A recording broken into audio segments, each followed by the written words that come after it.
Hello, everyone. Surprise, surprise. Well, I guess not really surprise. We did tweet it out, but we're back. So a couple of things. One, I don't have as much time as I used to work on the show and editing the episodes. So we are cutting back to a simpler format. So that means we're just going to go straight into the episode, have the whole episode, and end the episode. There won't be an intermission, and there won't be as detailed an introduction. And I know you guys might miss that, and I'm sorry ahead of time. Things have just gotten busy lately. Kelsey and I are both working on a show, so that life just happens. And second thing, we will be returning back to a bi-weekly schedule. So there's that. And I'm going to get out of your way so you can get back to all of the goodness and goofiness that our party gets into. So with that, wait for it. Welcome to the SpellCast.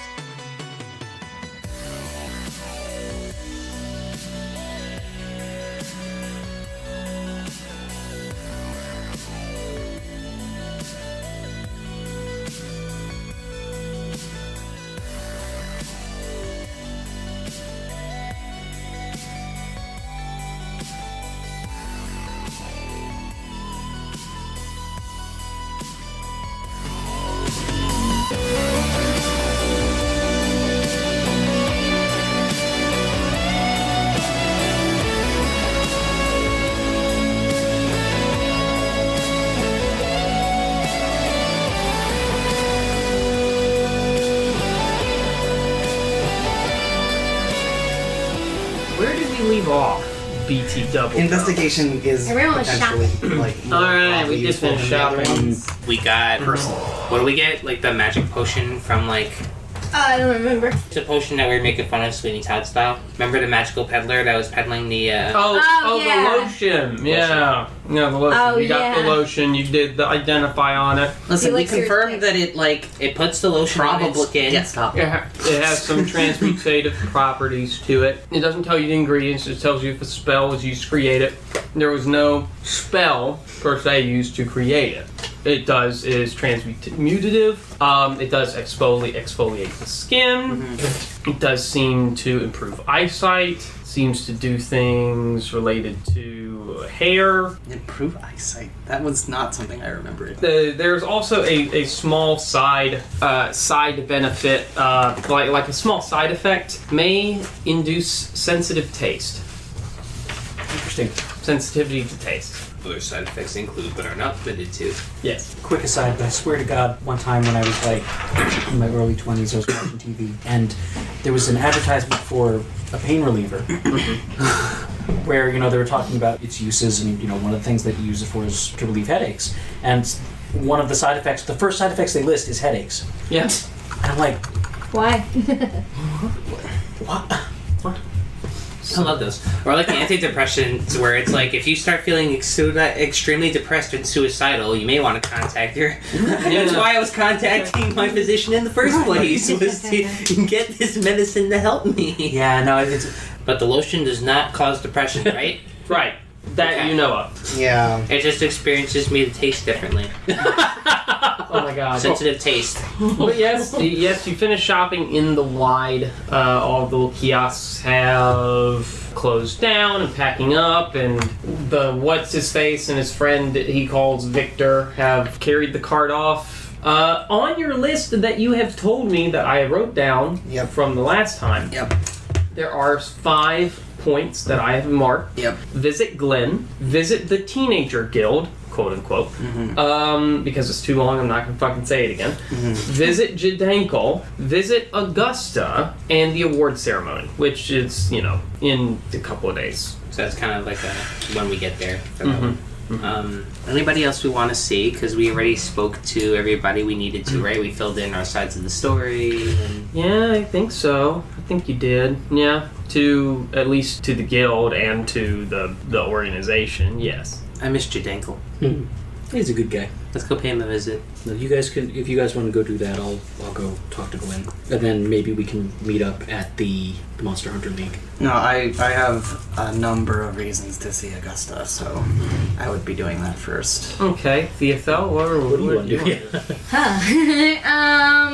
do? Remind me who Glyn is. Glyn is. Glyn, sorry. She's my squire, basically. She's the one who. She's kind of like my Mentor? No, it's more like an attendant, like a retainer.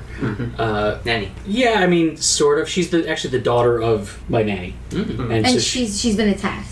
She's been attacked because She's been she was following the young boy that I gave the sword to, right? And she saw that there were some hooded figures that were trying to set fire to their guild house. Yeah. So she tried to stop them, and she ended up getting really hurt. And so she's recovering now. Okay. At one of the temples. Yeah, so I basically want to go and find out anything that she knows and avenge her. Yeah. And then Augusta is a reporter Augusta O'Neilly. Augusta O'Neilly. For the Adventure Times. Yeah. Okay. She knows these three because she interviewed them one time. Yep. She's the reason we're famous Once. for a hot minute. I mean, I was a fan of her literary career, Yes. as it were. Yes.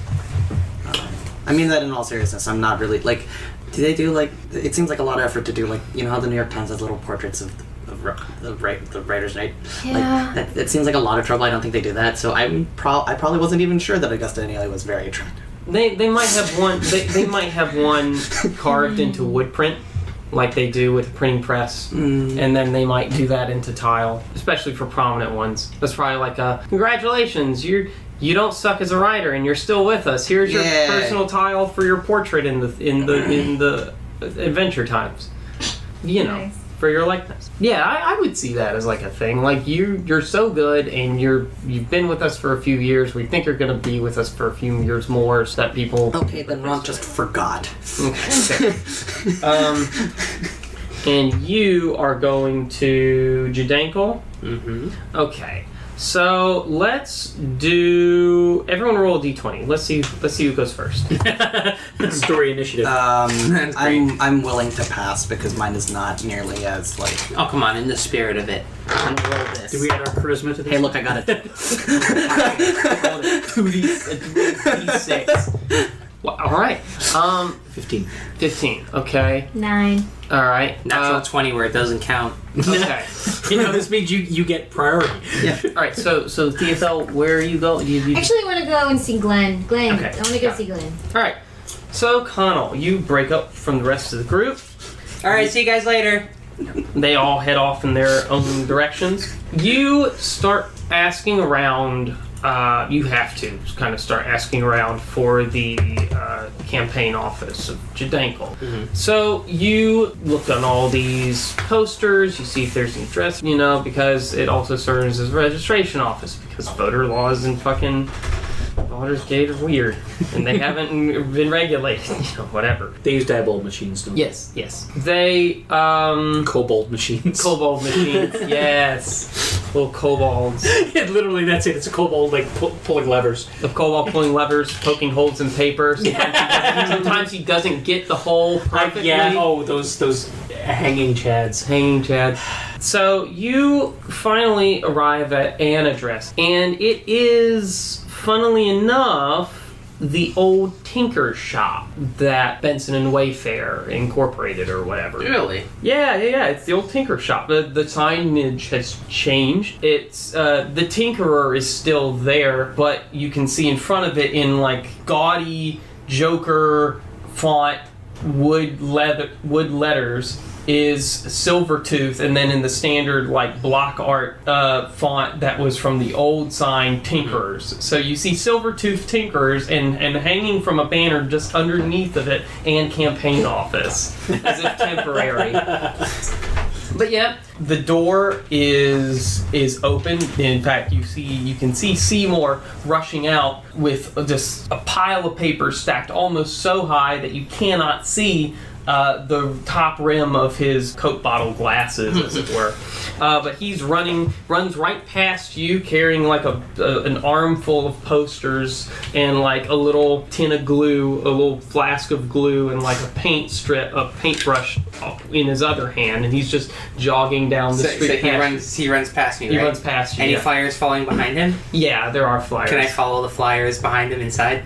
Yes, you can. Yes, you can. Does it lead me? Where does it lead me? So he's running out. He's running out. But if you follow the flyers inside, the moment you do get inside, you do hear hammering and like ratcheting and like actual mechanic work going on, and you look up, and the line of flyers that have flown off, seem to divide this space. It becomes a de jure demarcation between two halves of this business where it is already de facto split.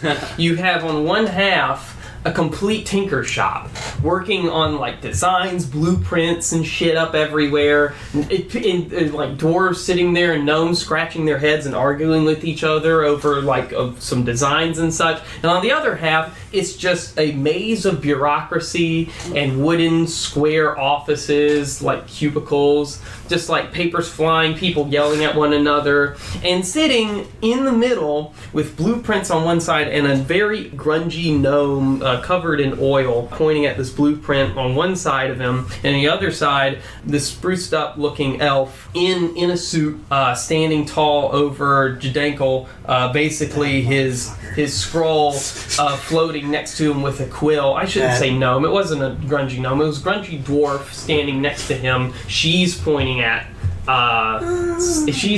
some blueprints. There you go, that makes sense. And you can recognize these two figures. Not a motherfucker. Is there a janitor?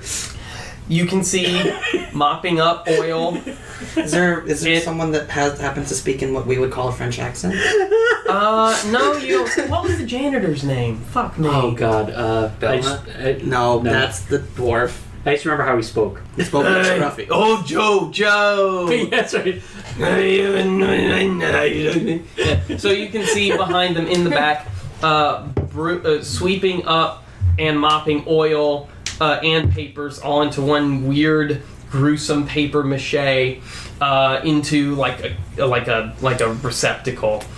Joe standing behind him. But these two figures flanking this desk, on the one side with the tinkerer shop, you can see Belma, and you can see on the other side Wayland.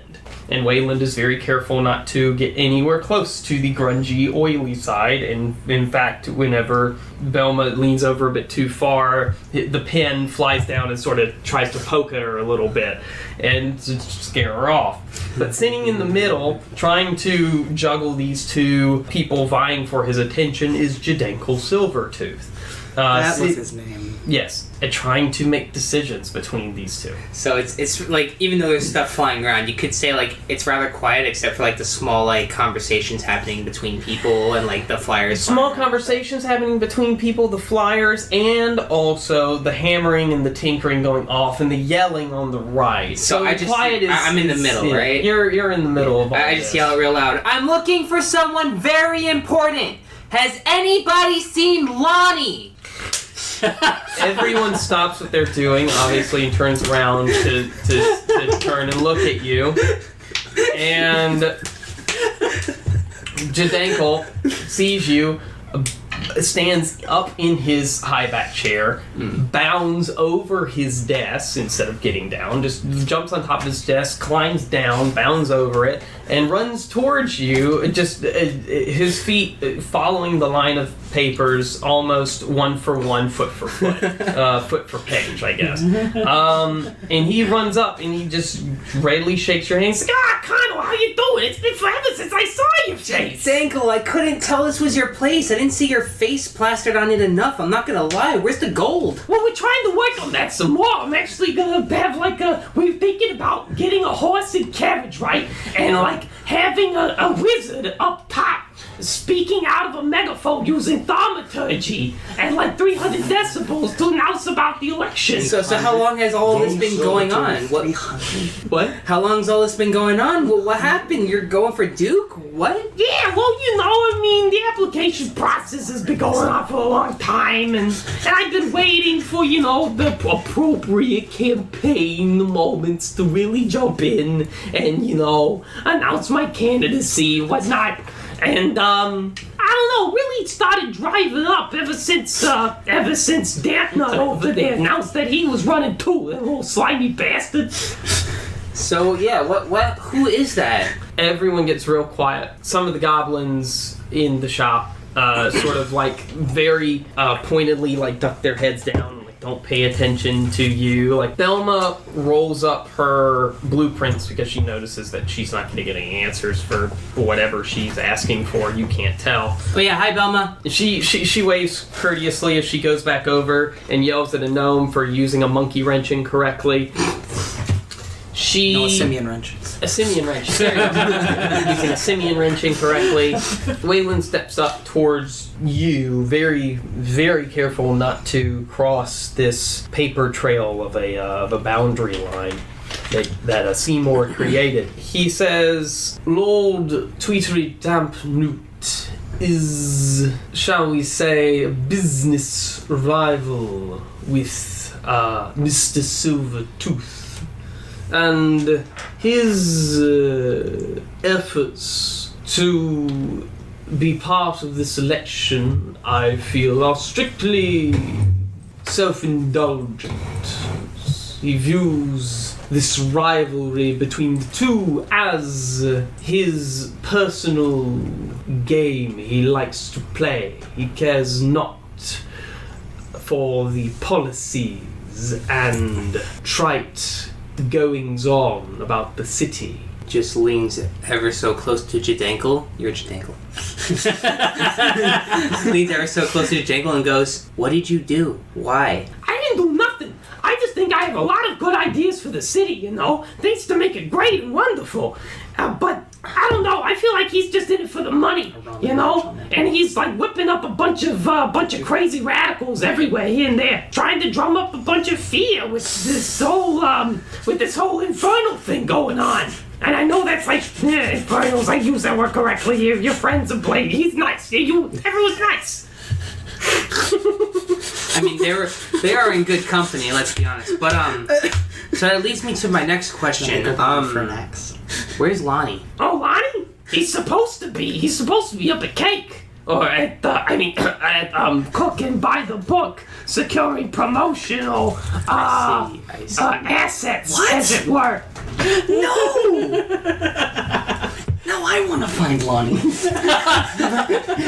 So with that being said, let's be honest, he's not really good at this, so I just sent him off to, get some hot water. Wink, wink. We're back in town for a little bit, and I just wanted to come check up on you. I mean, a little bit. I'm not even there.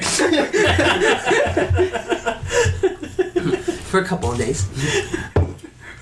The camera pans over, Ron's just like, a little bit. Not my scene. That's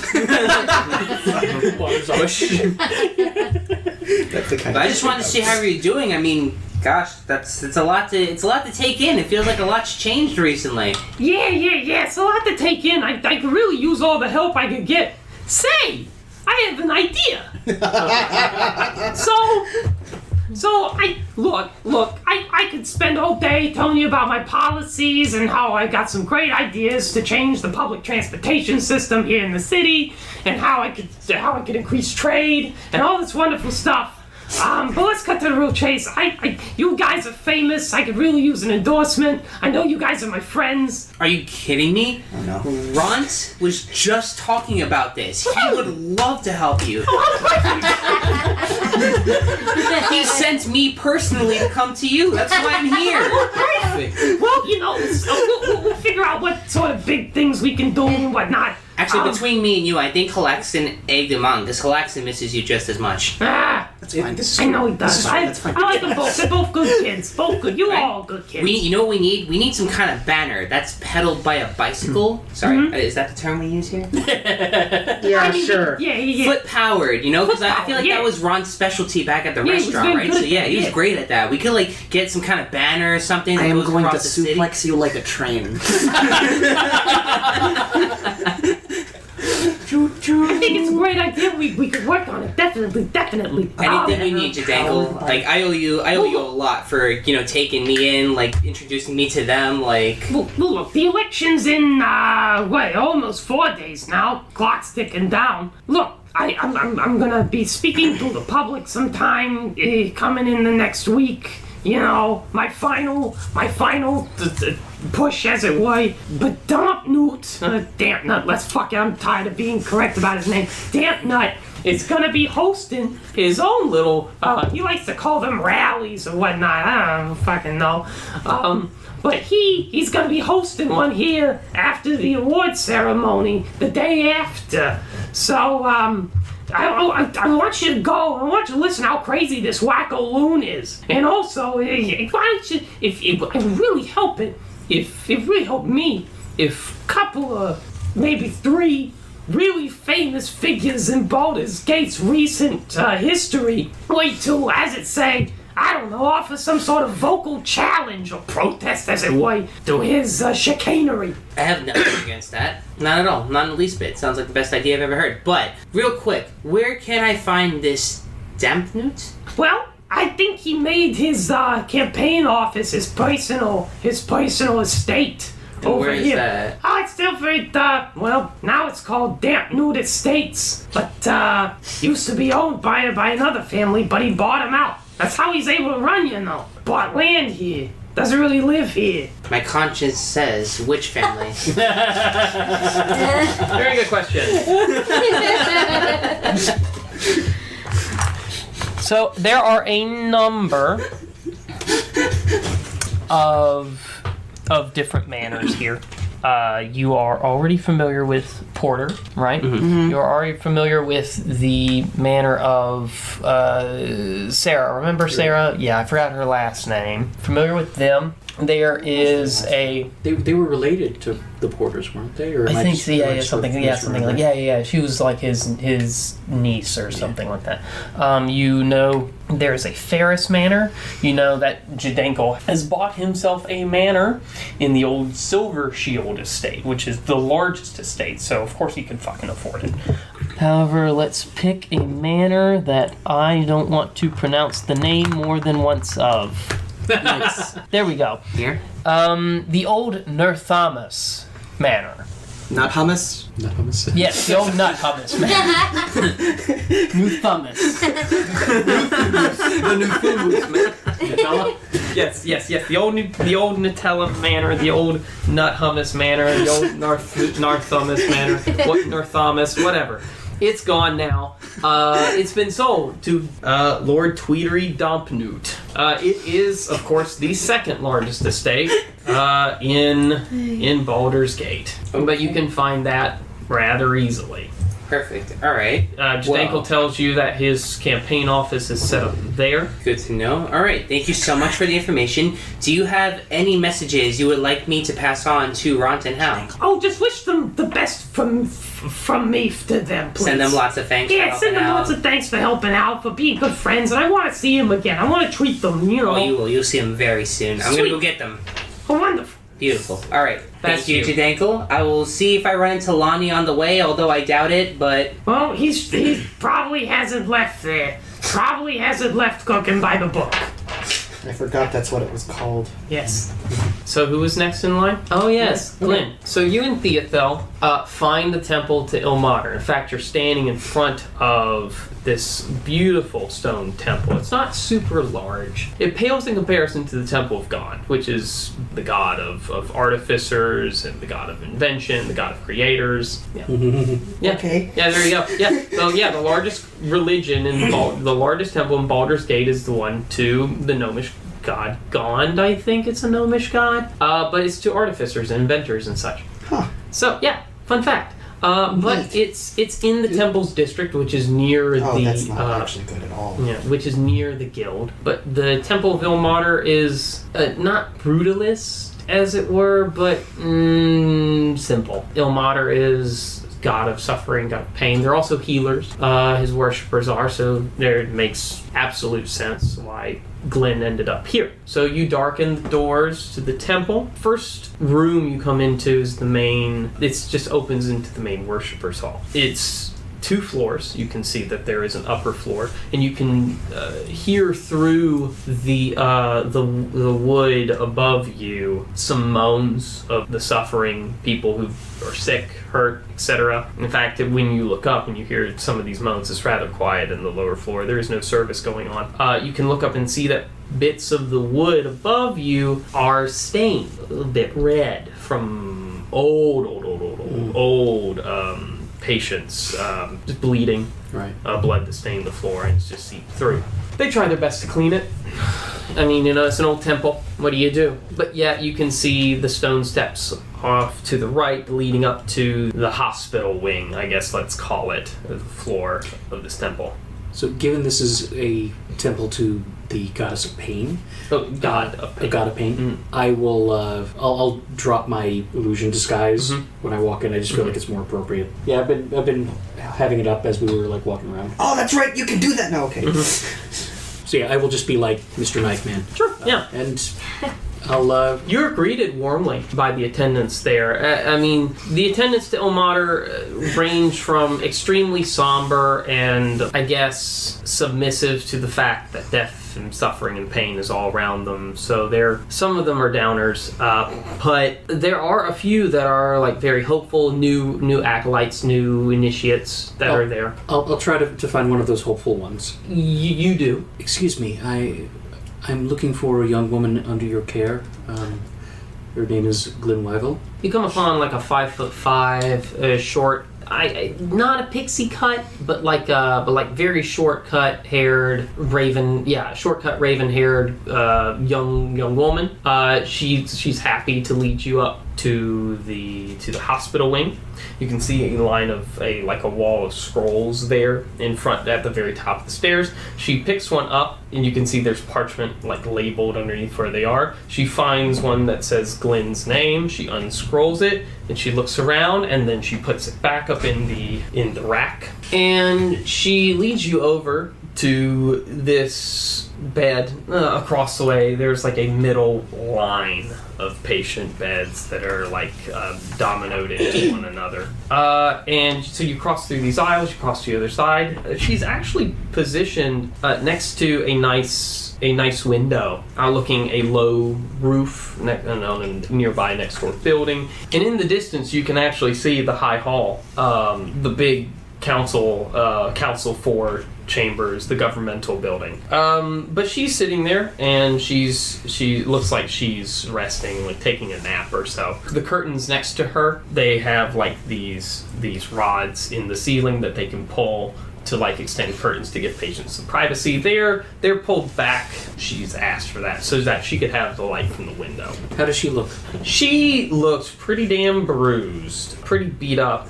In fact, she's sleeping, but you can't tell whether or not if she were to open her eyes that her right eye could actually open. It's so swollen. You can't tell whether or not she's missing any teeth. One of her legs is in a sling, lifted up.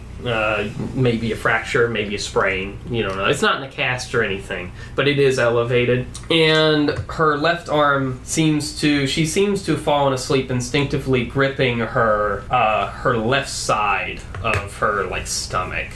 And you can see her fingers sort of pulse, gripping at it as, once in a while she stirs as if having, a not pleasant dream. And you can see that part of her hair is covered by this bandage, padded over on the right side of her head. So I'm gonna get out, a bunch of coins and press them into the hand of the attendant and just say, this is for your temple. Please make sure that she gets the best of care.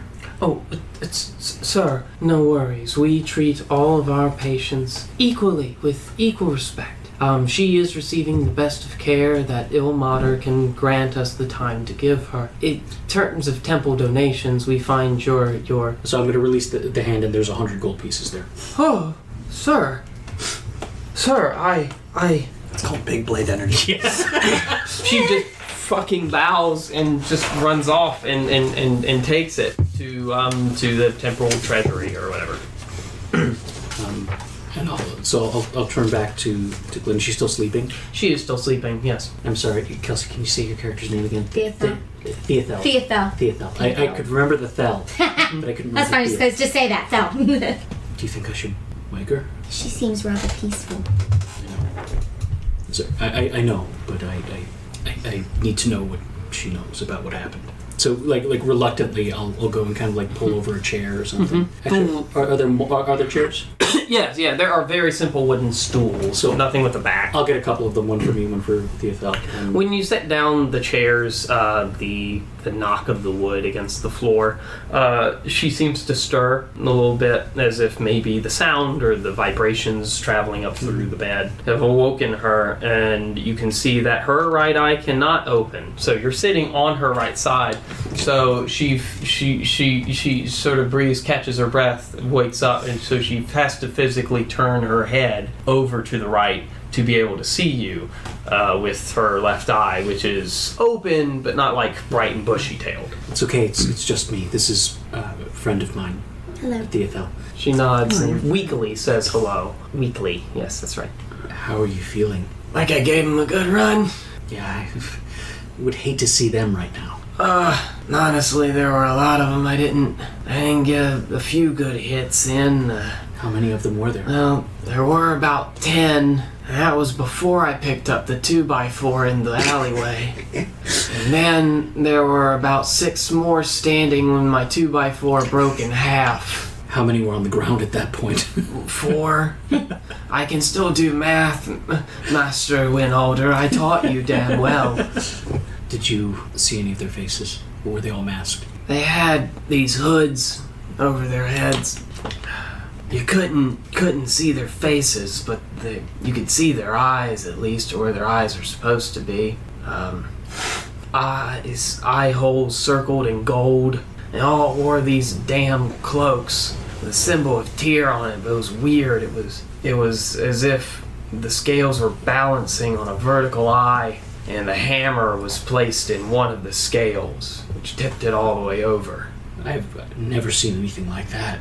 Yeah, I don't know. I mean, I'm in no position to get up and do a complaint, but... No, I'll be doing quite enough complaining, don't worry. I'll be very loud. Good, do that. You'll be fine when you get better. You'll be right as rain, I promise. One of them was short. How short? I don't know, about a dwarf's height. Were there any names that were spoken? No. Well, heard them talking about you, about that kid you gave that little dagger to. Yeah, I figured they were probably coming to pay him a visit. Yeah. Thank you for intervening. Your instinct saved him. I was just the person acting them out. Would that I were the one that they had been striking? At that point, you hear many beds down near the end of the hallway. This one patient groaning loudly over the others. He just seems in a lot of pain. And a bunch of the nurses rush over to him and they pull the screens back and they give him some privacy. And you hear low but pointed orders to apply different treatments and such. I'm sorry. As soon as you're well enough, we'll get you out of here. Yeah, these people mean well and they're all nice, but I swear it's past few days. It's just sounded like hell in here. Why? I don't know. They don't tell me anything. Damn doctor-patient privilege. Yeah, that confidentiality shit they always talk about. They accept your health insurance here, right? Oh yes, of course. I have my elf care card with me at all times. Smart. Very smart. Am I able to like pick up anything in the room at all pertaining to this situation? Any other people who might have been affected by what she went through, or any of the nurses that might know anything in the room? You could probably, you could ask probably the nurse, try and find the nurse who admitted her, saw her being admitted, and ask like which guard found her, etc. They usually bring them straight in. You could probably find an item of hers. Is there an item like around her? I mean, she has like she's wearing her own clothes, and she probably has her own knickknacks and things like her satchels or coin purse or whatnot. That note that you got from your dad about the infernals or whatever, the metal thing. Yeah. She's touched that before. Is that like on the table next to her? No, that would be with Halexan would have that. But the other items I described would be she would have.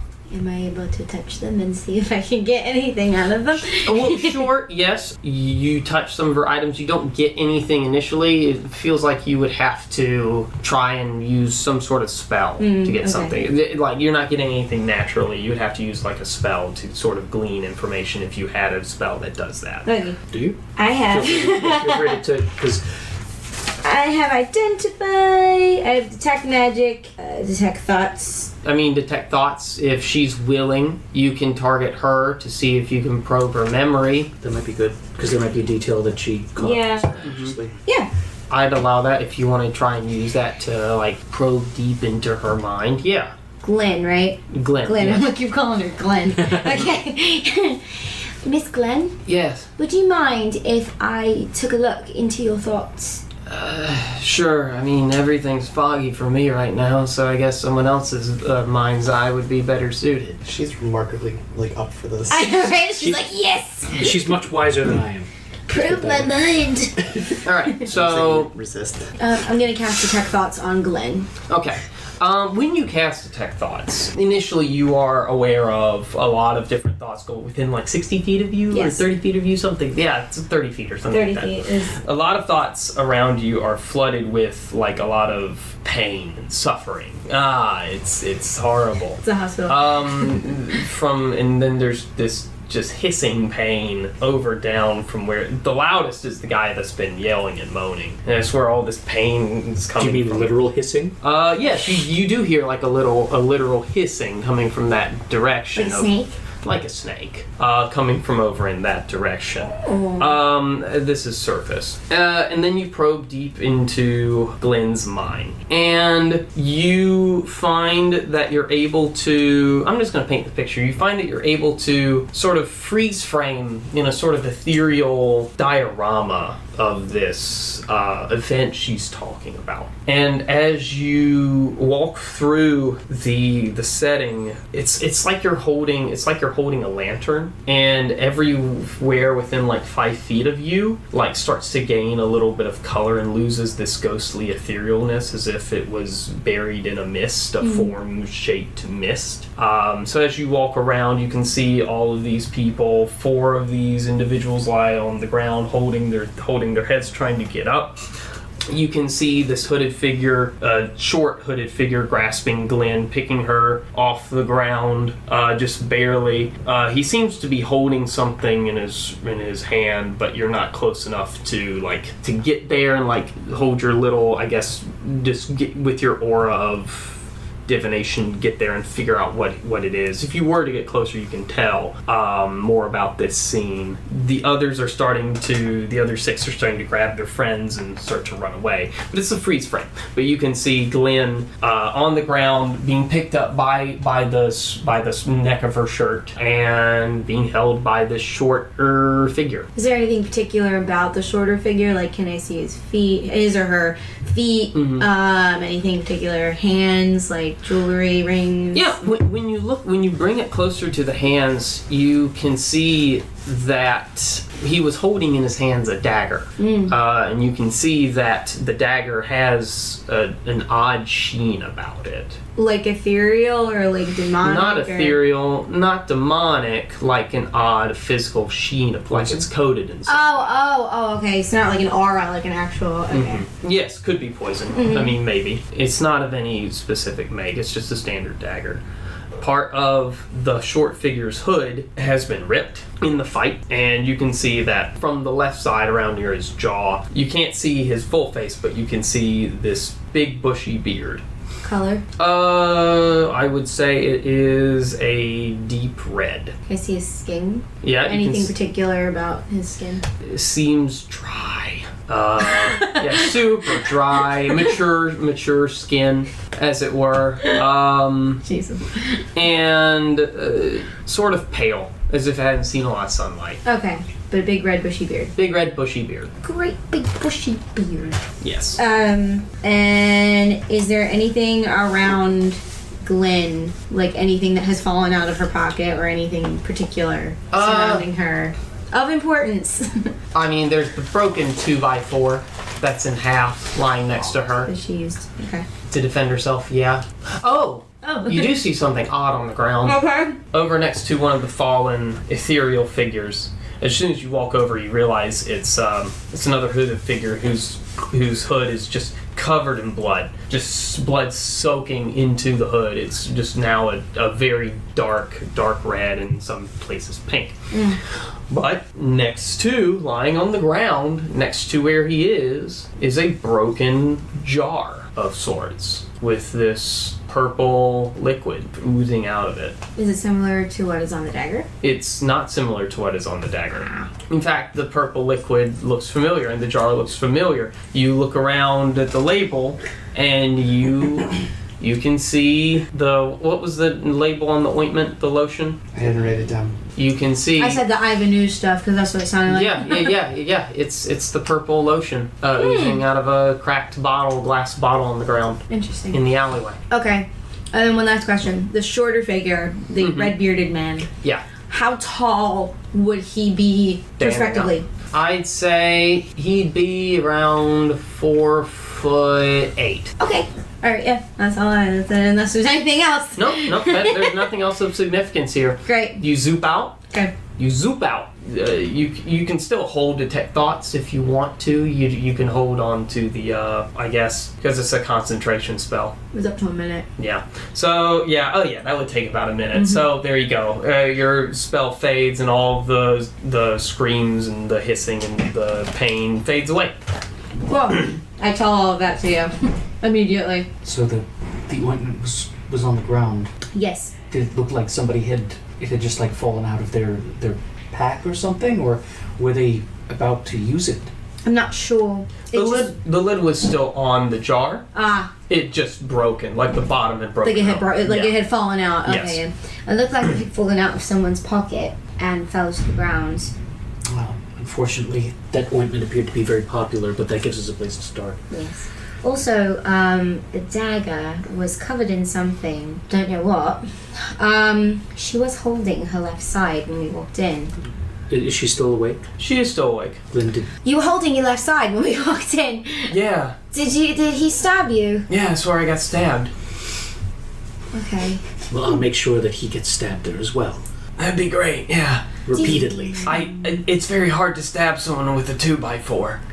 I'm sure that you could figure out a way. Yeah, given especially enough after you broke it in half, there was some splinters. There you go. Shave it down. Do you feel any pain there?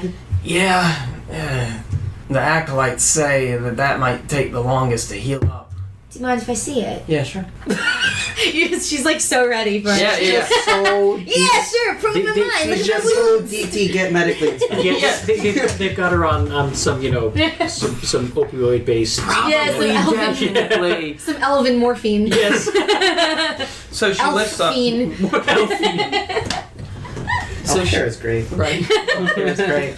So they lift up she lifts up her tunic just enough to where you can see like the beginnings of the stab wound, and it looks sallow. It almost looks like a bullseye. Like a spider bite? Like a spider bite, but enough of a sign to show that, oh shit, whatever she got stabbed with had poison on it. Okay. Thank you. They'll take good care of you here. Who is your nurse? A little raven-haired girl. Who showed us up? She calls her... We already use Claudia. Raven. Robin. Ooh, Robin. Robin. There you go. There you go. Robin. Are you the nurse? Yeah. What? She has a stab wound on her left side. Yeah, and nasty thing that we're still trying to find out what type of poison was on that dagger. The thugs, we don't know. We've tried everything. We've tried purple worm. We've tried drow anti-venom, even though we haven't had to use that in many a year. But we don't know. I mean, she didn't get bit by anything, so I don't know. We're still trying to figure that out. Figure out what she got stabbed with. Figure out what poison was used. All right. We don't see much of that. Is it still spreading? No, we've got it under control. She should be fine maybe in a few days. It'll wear off. How does the wound, when she lifted it up, how does the wound look? Is it weeping? Is it... I would say weeping, a little bit pussy. Okay. Yeah. Robin, Yeah, would you have a bottle or a glass vial? I do. Yeah. We always keep those. We sometimes administer medicine in them. Do you have a clean one Yes. that I could perhaps use and return to you at a later time? Sure. Yes, of course. She hands you a little glass vial along with a little stopper. Okay, so I'll thank her, take it. I'm just sitting here trying to drown out the repeated, incessant Law and Order noise that's going off in my head. Yeah. Dun, dun. Yes. Wait, no, I was about to do the People's Court. Dun, dun, dun. Glyn, this is going to hurt, but it's so that I can help you. Yikes. You trust me? Ah, shit. Yikes. Can you show me the wound again? She lifts it up and closes her one good eye really hard. Just count to 3 for me. 1, 2. I'm gonna put Exactly. On 2, I'm gonna I have the vial right under the wound, and I'm gonna just press on it to get some of the enough of the. Oh, God, second Marion Joseph. Let it out. Fucker. Just let it out. God fucking damn it! God damn it! Tear be damned! Tear be fucking damned! Okay, we're done. You can hit me with a 2x4 later. I will. Although I'll have to pry the 2x4 off of you later. Probably. It's okay. I won't dodge. So you have the Basically, I just wanted to get some of the pus hopefully with the venom in it. Yeah, easy. Easy enough. Are we still? I mean, you're not sure. You'd have to do some chemical shit. Right, But yeah. Are we still Humer's theory of medicine? Probably. Yeah. I mean, does it look choleric? Oh my god. So I'm going to put that in with my. I won't do anything with it right now, but I'm gonna put it in with wherever I keep my alchemy kit. Sure. And I have an idea of something else to do here. But thank you, Glyn. I'll come back to check on you tomorrow. Just rest, okay? Here. How, just judging on how she's able to move around, does it look like she could lift a crossbow? No. Okay. Not right now. Okay. That's because I don't want to leave her unarmed. Yeah. So what I'll do is I'll take that kitchen knife that I have from Jadankles that I've been holding on for good luck. Good luck. And I'll put that on, if she has a bedside table or something, I'll put it there. Or She's like, you better put it underneath the pillow. They don't want anything like that near the patients. Okay, and I'll look like I'm fluffing her pillow and put it under there. She you can't tell if she's winking or blinking at you. We gotcha. Rest. Before you do, I have one more question. Yeah. The man who stabbed you, did you get a good look at him? Do you know who he is? I mean, I was fading out at that point. Right. And then I felt the stab wound, and that was it. Things were getting foggy. Thank you. You're very You welcome. rest. Yeah. So she knocks out. Rest. Yes. Sleep. I have sleep. I can. Robin, if you could, at the very least, just keep an extra eye on her. Oh, of course. I mean, I will show her all the love and affection that Ilmater shows us. Forgive me, I'm not of the faith. How loving is Ilmater? He weeps for those in pain. He does. The weeping god. I can respect that. I think I actually nailed that. Yeah. Probably. Let's do a quick lore check. Ilmater. Roll. Oh, well, The crying god, the broken god, the lord on the rack, the one who endures, the rack-broken lord. One other question.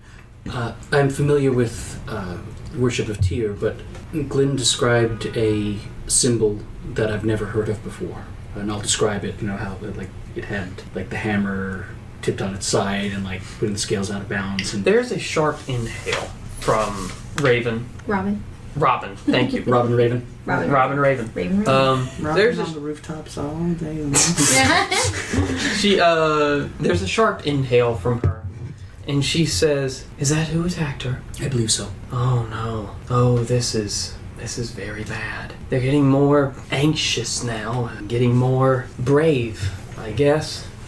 They're worried, Who are they? These are the eyes of Tyr. Back in the olden days, they used to be just these knights, like paladins of Tyr, as it were.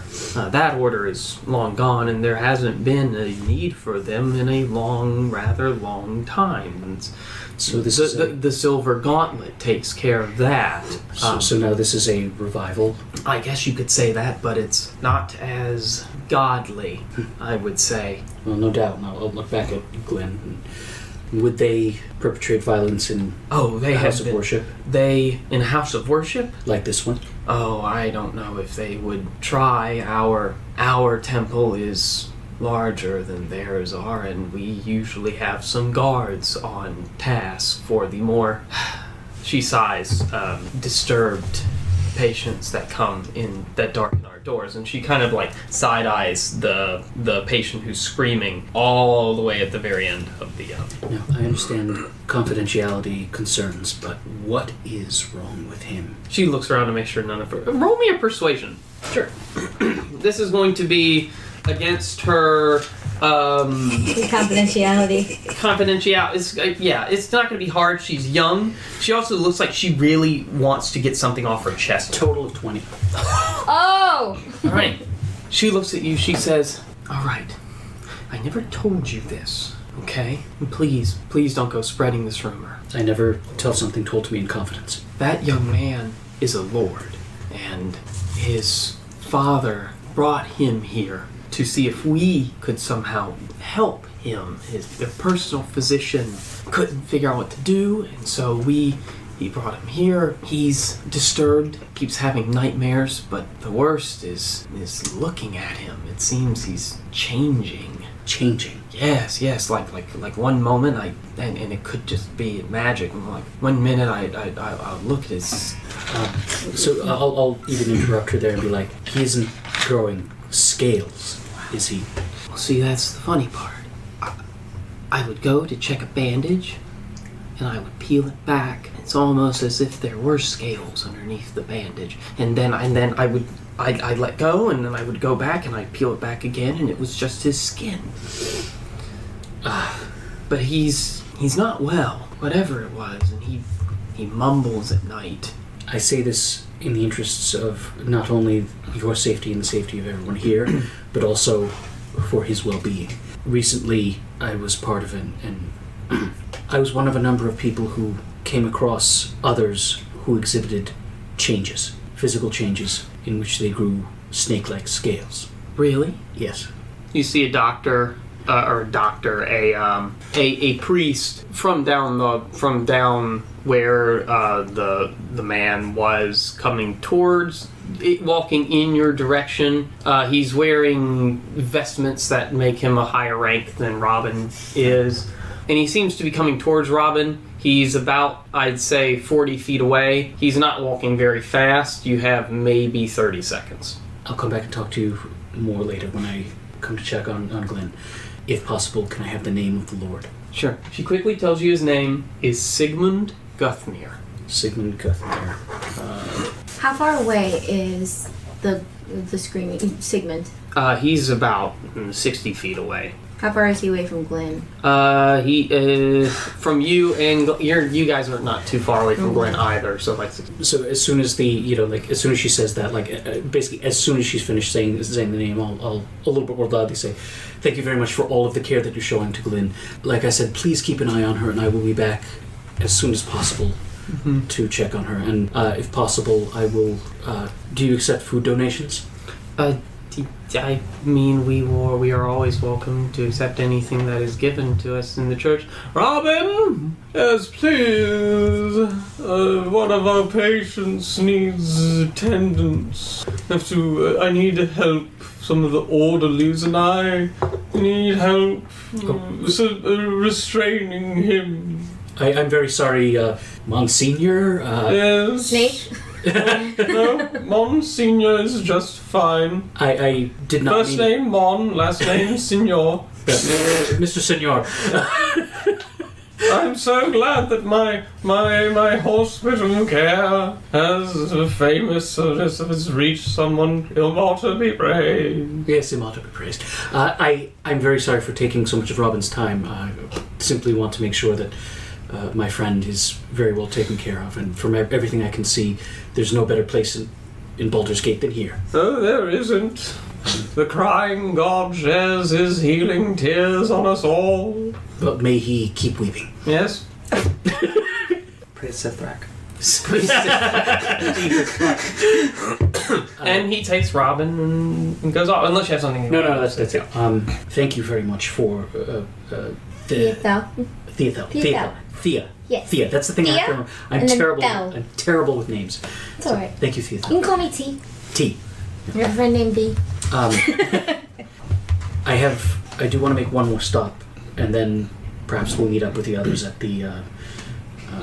I mean, you can go there, but I want to stop off at the place where Cassius Blanco, where he's holding Benson and the corpse of Nasali. That would be at the Citadel. So I want to stop off there very quickly if possible. But you're free to come along. You're also free to go meet the others at the. I'm just going to call them the Monster Hunter League because I don't remember what. Fair enough. Yeah. Essentially, just to kind of sum up what I want to do there, in case you don't even want to bother role-playing it out. I want to go see if I can get access to Nasali's body and see if I can extract any venom from if she has venom glands. Oh yeah. Okay. Yeah. I mean, For comparison. Yeah. The venom glands would be in her head. Can you do that? But Which, we have her head, right? we have her head. So yes, you have to. Mechanically without access to medicine.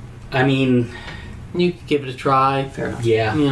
Yeah, There's I mean- always the old college try, the old Candlekeep try, the old whatever guild try. the old guild try. Yeah. We didn't go to I would assume she has fangs, and I would assume that the glands would be somewhere near the fangs. Yeah. That's all I got. Fair Just gonna enough. poke around in her head. She's already poking around in your head. Oh my god. And she says, I know what you're thinking. It's disgusting. I hate it. Yeah, well, it'll go a lot faster if you just help me and tell me where to look. you hear him say that. Are you alright?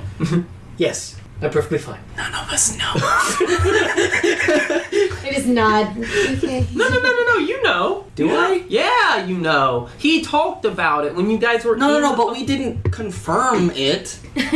You talked about Nasali. You talked about how you were hearing Nasali's voice. Yeah, but we didn't connect it to the ring. Yeah, No. I don't know it's connected to the ring. No. None of y'all know it's connected. We just to the know ring. that he's maybe Haunted. guilt-ridden. Maybe haunted. Yeah. Yeah, either haunted or insane. No, Ron thinks he's guilt-ridden. Okay. Fair enough. Ront. Speaking of. My Hi. thoughts. I can read thoughts. There you go. Sort of. Well, if you can read his thoughts, does that mean that you hear her thoughts? Because they're only his thoughts. It would I be don't know. interesting You'll to have try. to, try and find out. Well, we'll get to that. We'll get to that in a second. Let's do this scene and then we'll. Okay. Besides, I mean, What time was of it evening is before? it, or day, or what the fuck time is it? I know that we just carried out all these scenes before I asked this question, but what the fuck time is But it? all these scenes happen in the same time frame, right? Right. Yeah. It's the sun's setting. I believe I said it was setting around 5. No, I 6? think 8. Eight, that's when yeah. the stall started. Yeah, oh yeah, that's right because it's closer to 8. It's around 8-ish. Okay, so Oh, the nightlife is starting to spark. oh good, but I am on the way to the offices of the Adventure Times. Yes. Do they have offices? Yes, they do. Because she They came have out to a- meet us, or we went out to a public space to meet.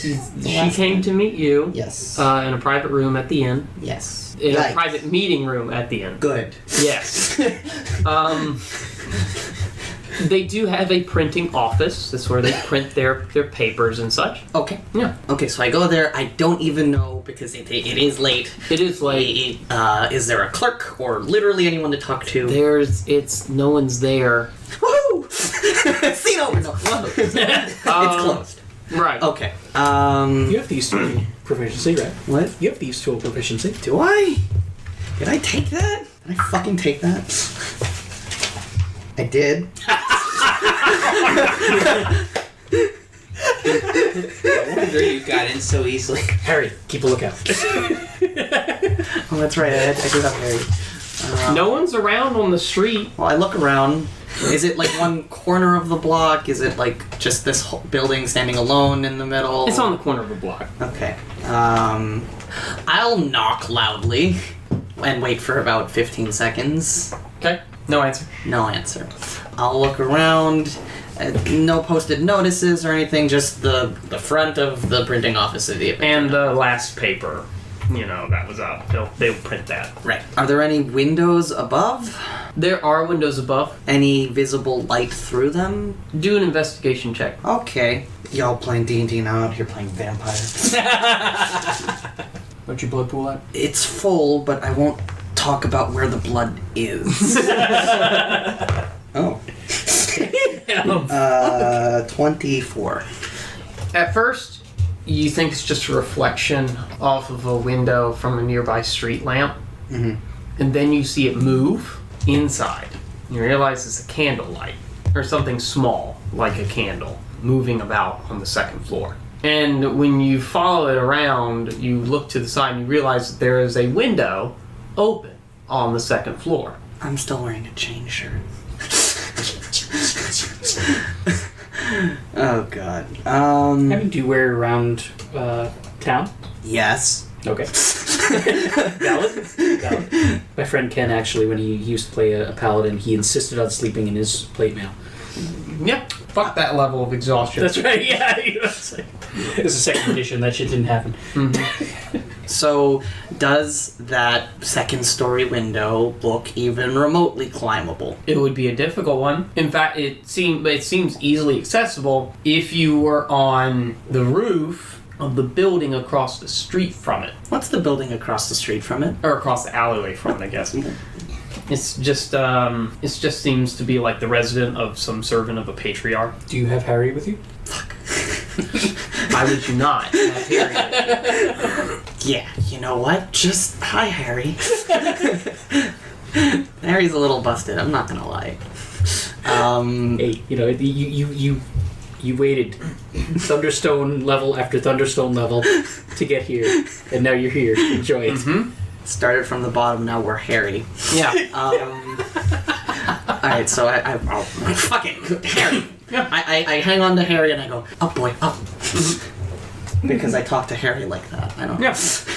So you climb on top of Harry. He fucking race car chair straps you into the thing with a 5-point strap or whatever. And you guys climb up the side of the building. Do you make Harry go in the window? No. I will just laugh at myself. Okay. Do stealth roll. Okay. That's okay, but okay. 14. I really hate that stealth prop. You get inside the window. You look around. It's a dank office. You can see the printing press. Mm-hmm. You can see reams of papyrus, paper, whatever. Mm-hmm. But in an office, you can see the candlelight reflecting off of a plaque on the office door. Dang, okay. And the plaque reads, Augusta O'Neilly. Okay, let's read some spells. Mm-hmm. Thunderstone. In a printing shop? Thunderstone. This isn't a John Woo movie. It could be. I mean, yeah, it could be. Let's see. See, this is where enhanceability could come in handy. Yeah.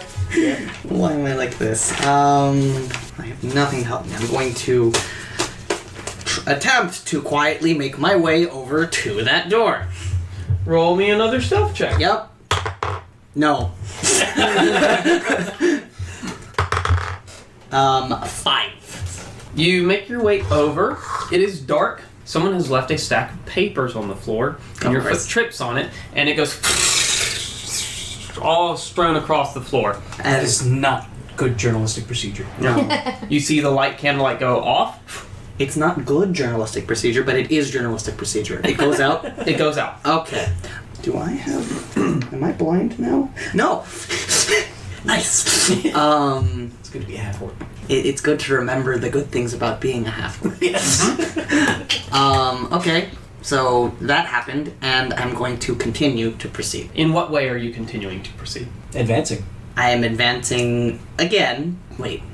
No, I'm just going. I go. All right. You get to the door, and bursting out of the door, right next to you, staring you straight in the face, is a figure dressed in all dark clothing, completely dark clothing. In fact, you can see their eyes, but their skin just completely dark as the night. You can see I can see skin, or it's all covered. They're wearing like a half mask from their nose down. Okay. They have silver white hair. You can see 2 elven ears, but their skin is all dark. Death Ninja. Interesting. And they look at you, and they look at the roof outside the window, not the same window, but across the street, at a roof, across the street. And then they disappear, and then they appear on the roof on the other side of the street. This was not in the manual. Motherfuckers. How far away is that? 300 feet, exactly. 300!